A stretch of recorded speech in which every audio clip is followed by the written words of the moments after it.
There are a few things that fill my heart with joy more than a wooden box full of yummy paints. This year I resolved to do fewer product reviews and to be a lot more discerning. But typically the first one that came across my desk in the new year was this gorgeous walnut box from Lightwish. So join me and we'll take a look and see whether its good looks are just on the surface and it's full of rubbish paint, or whether the paint inside out actually performs as well as this sleek exterior.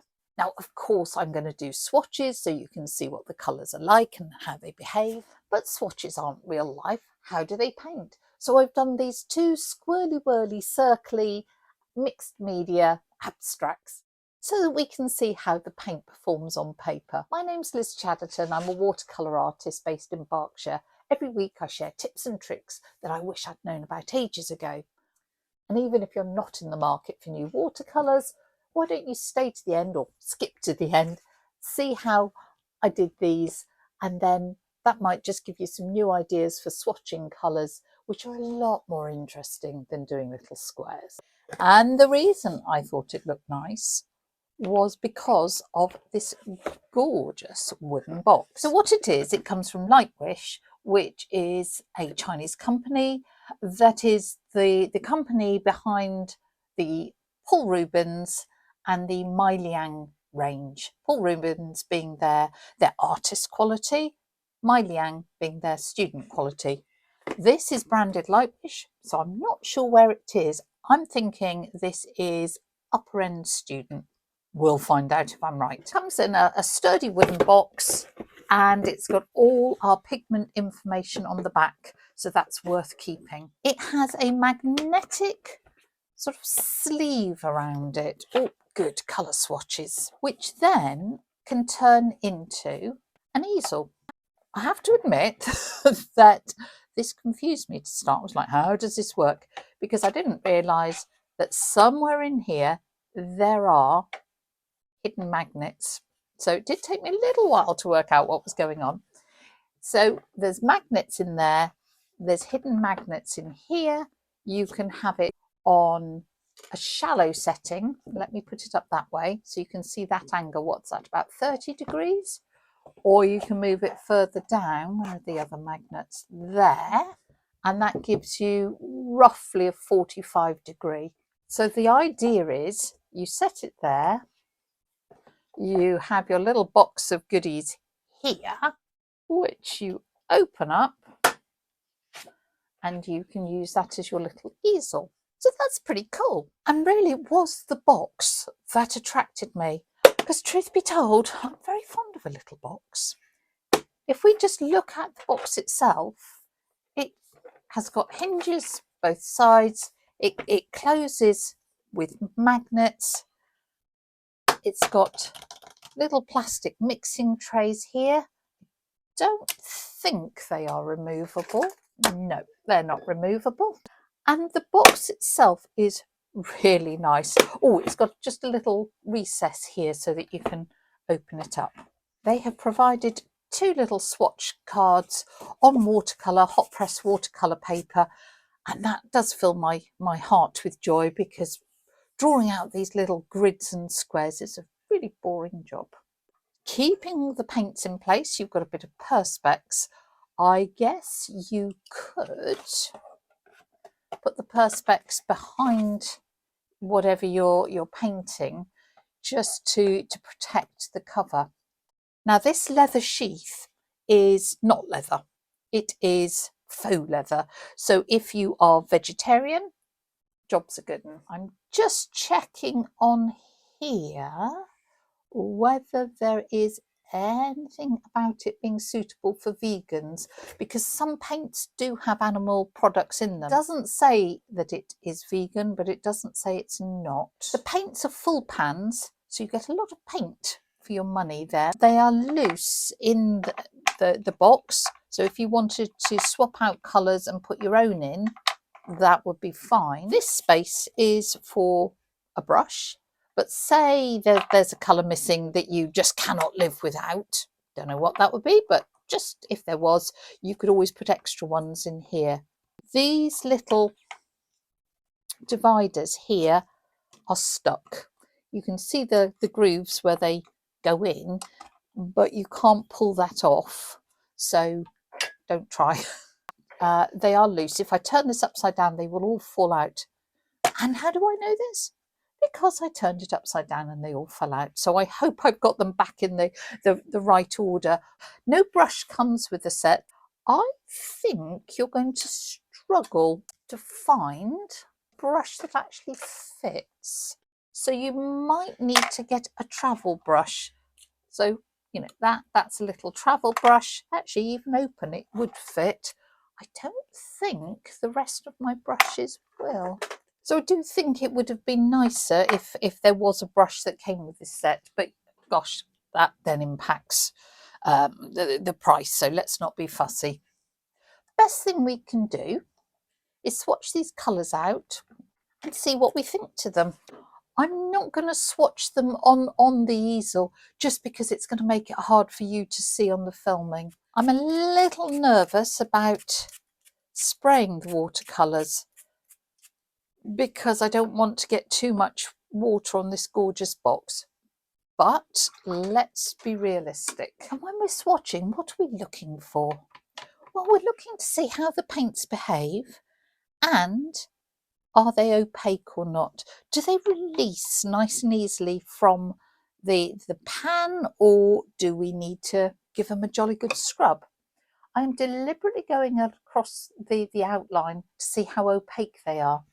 This little swatch card very handily has the name of the colour, the pigment, so this is PW4, it has whether it is opaque, and then the stars here are about light fastness. So the top one is 4 and the lowest is 1. And we haven't got any that are 1, but we've got quite a few that are 2s. So the orange, the violet deep, the indigo, green deep are all 2s. It's also quite interesting to see whether they are single pigments or double pigments. I've counted those right. 19 are single pigments. And a lot of people do look for single pigments because they think that gives them cleaner mixes. Let's go on to Hansa Yellow,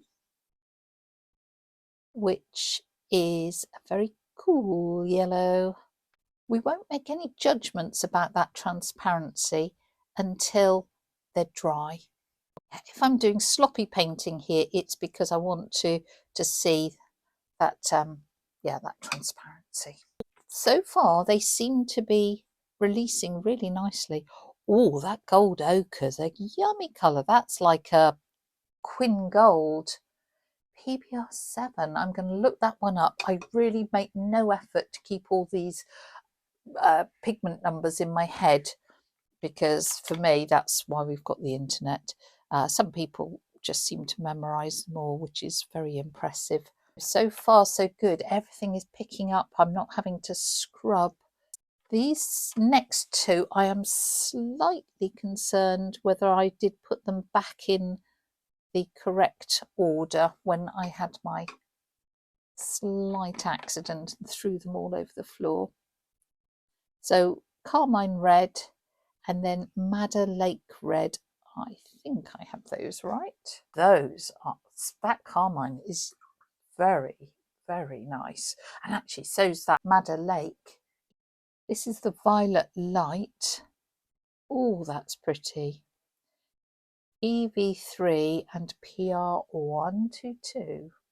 This is Violet Deep.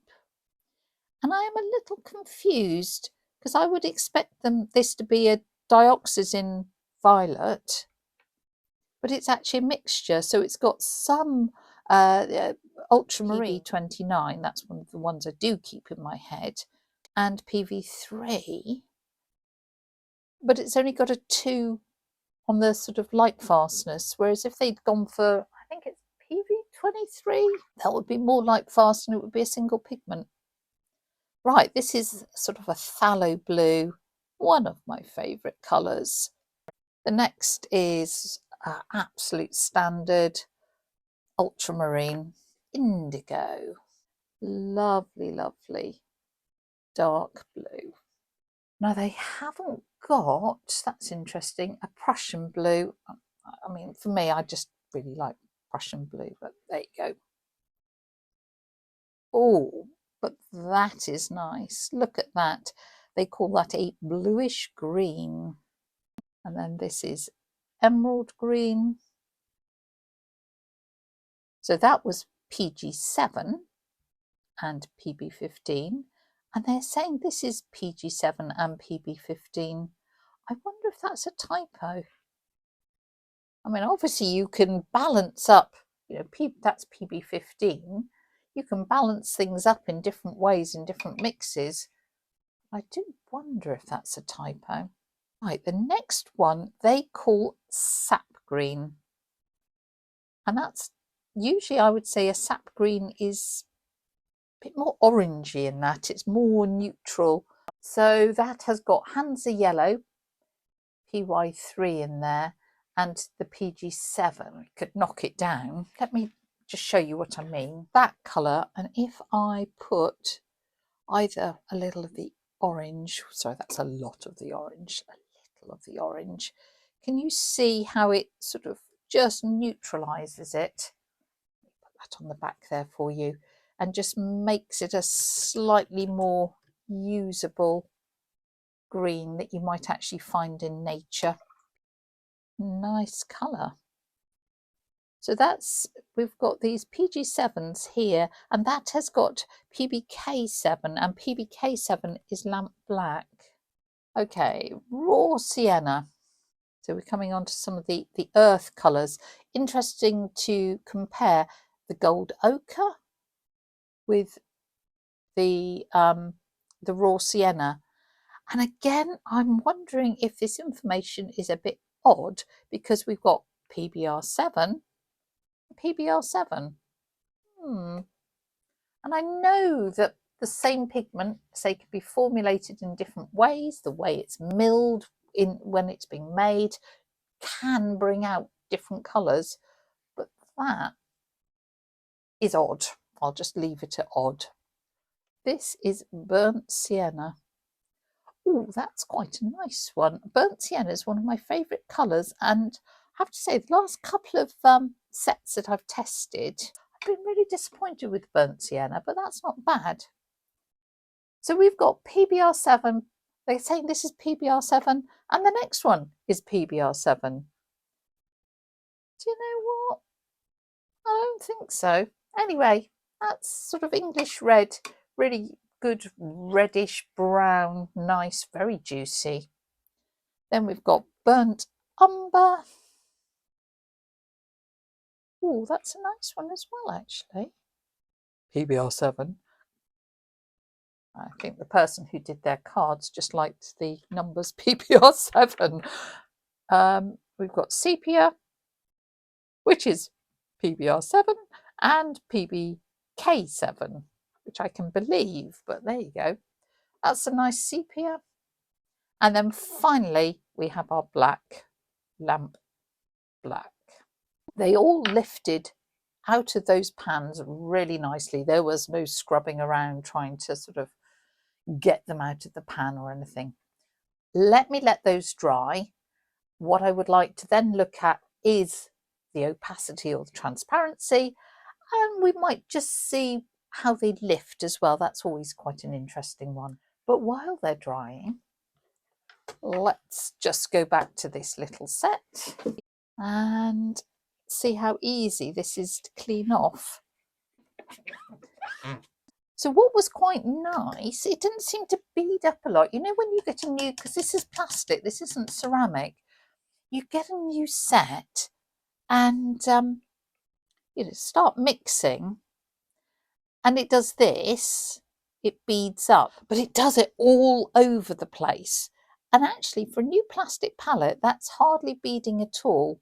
I like that. So I just put a little bit of that green deep in with the blue, that phthalo blue, and we get a very similar colour to that bluish green that we've got in the set anyway.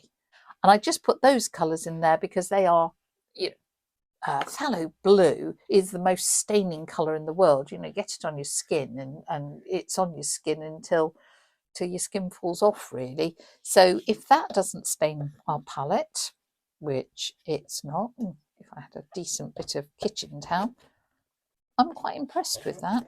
Let's just come back to this.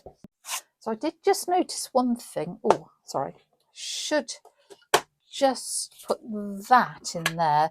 The little bit of acetate is just to stop everything sticking and those falling out. So when we put it all back together again, what I noticed was, if this is meant to be portable, it's just going to fall out of that sleeve. There is nothing on the ends to keep it in place. Solving that problem, certainly not beyond me. Big elastic band. Our postman drops these elastic bands all the time. I pick them up because they're blooming useful. Big elastic band under there. Look, it doesn't fall out. I expect you could get something a little more attractive. If your postman is tidier than ours and doesn't drop them, something like an old shoelace. I think these came with one of my son's football boots, and he was like, I am not having that colour laces on my football boots.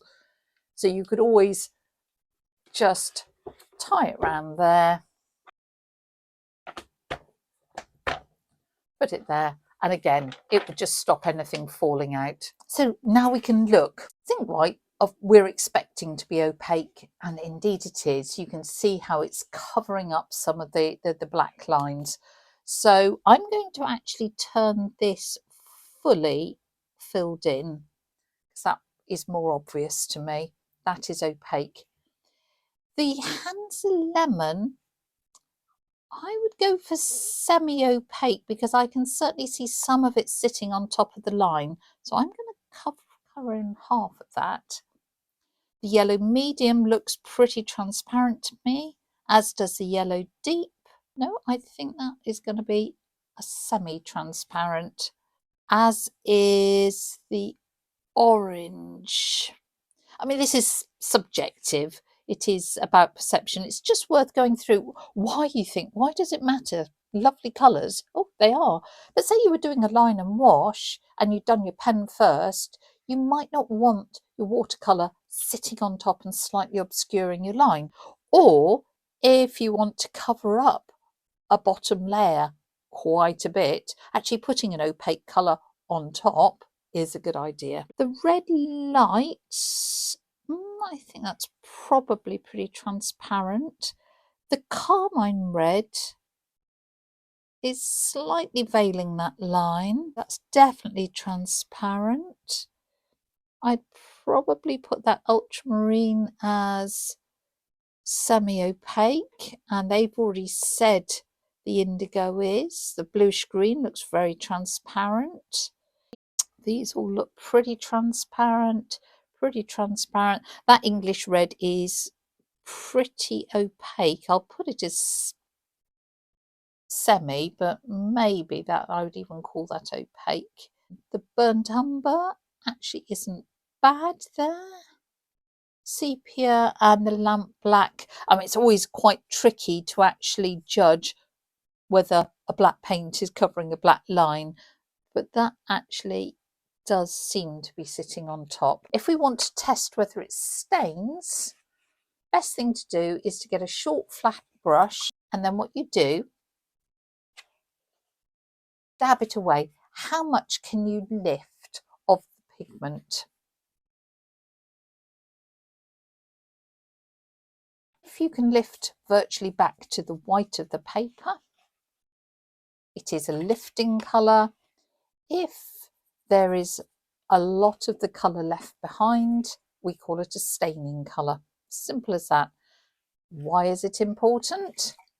Well, should you make a mistake, and I'm sure you never do, but I certainly do, you might want to correct something. You might think, oh, that's a bit dark. Can I lift it? Can I amend it? Certain colours you can, other colours you can't. Let me just show you there. So I tried to lift it. Yeah, of course, some has come off, but it's still very blue there. this gold ochre has really stained, whereas this yellow medium has lifted a lot more. Earth colours often are not staining because their particles, because they literally come from earth pigments, tend to be larger. But I don't know what's in these, because do you remember everything along here was just labelled PBR7? So I'm not convinced about that. And, you know, for example, that raw sienna seems to not lift as well as I would expect it to. Generally, they are really pretty colours. Shall we put them to the test? So how annoying is that? I just did this sort of abstract swirly whirly circle thing to show you how the paints worked on the paper, and I was talking away to myself as I filmed it, and somehow I hadn't pressed film, so none of it was recorded. Let's do another one, because doing these sorts of swatches is all very well, but how does it work in reality? Luckily, Lightwish sent me this very nice sketchbook that has got loose leaf cold pressed paper in it. So I am going to grab one of these. I do like these loose leaves because you can fill it with whatever you fancy. It's 300 grams and it is cotton paper. I'm going to tape off the edges because then when we remove them, it looks nice. This one that I didn't manage to record, I used the raw sienna, the gold ochre, indigo, and that, or was it bluish green or greenish blue? Anyway, and mix them up on there. So why don't we choose a different one? And something I should have said is do label them on the back, because if they fall out all over the floor, as mine certainly have, in their dry form, you know, you would be hard pressed to say what that colour that is. I am going to start off and do two sort of ovals next to each other, and they can just be rough, they can touch in places and have little white areas in places, so we can see how the paints merge and mingle. If any of the white areas don't look particularly attractive, just go back and sort them out. And look, there is that indigo, which is rather nice. Carry on building up the circles, paying attention to that negative space, the white space, because that's really important here. Make sure you leave that, overlap them in some ways to let the colours merge, leave some of them separate. While it's still wet, grab the end of your brush and scrape through the paint to form little marks. If it's a bit too dry, go back and add some wet paint so that you've got something to drag through, and this can pull some of the colour into other layers and circles. Now grab a waterproof fine liner pen and start mark making. So here I'm doing little circles, filling in some of the gaps. Here I'm extending some of those straight marks. I'm putting swirls and whirls on.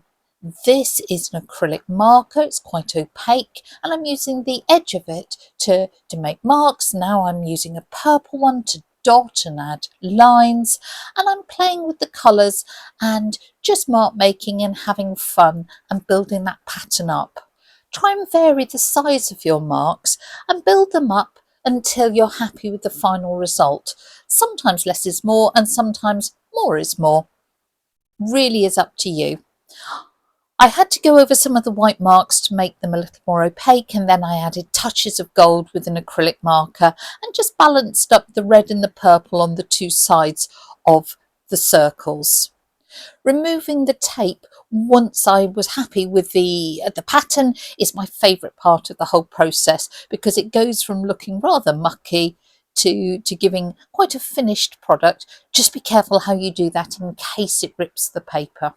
And there we have, I think that way up, just a bit of a fun doodle to test out colour combinations and see how the paints behaved. But I have been very impressed with those little paints. They go on rich and creamy, but they also have some subtlety as you thin them out, and they mix and merge and do interesting marks. So who would I recommend it for? At the moment, this Walnut box is going for £59 in the UK and about $50 in the US. It does have those limitations that we've gone through. The pigment information is frankly rubbish. And I think that's a great shame because the design is gorgeous. The box is a quality piece of kit. So I think there are two really strong contenders for this box. It makes a brilliant gift. Shame I didn't get to try it out before Christmas because I'd been saying, oh, this would be a nice present.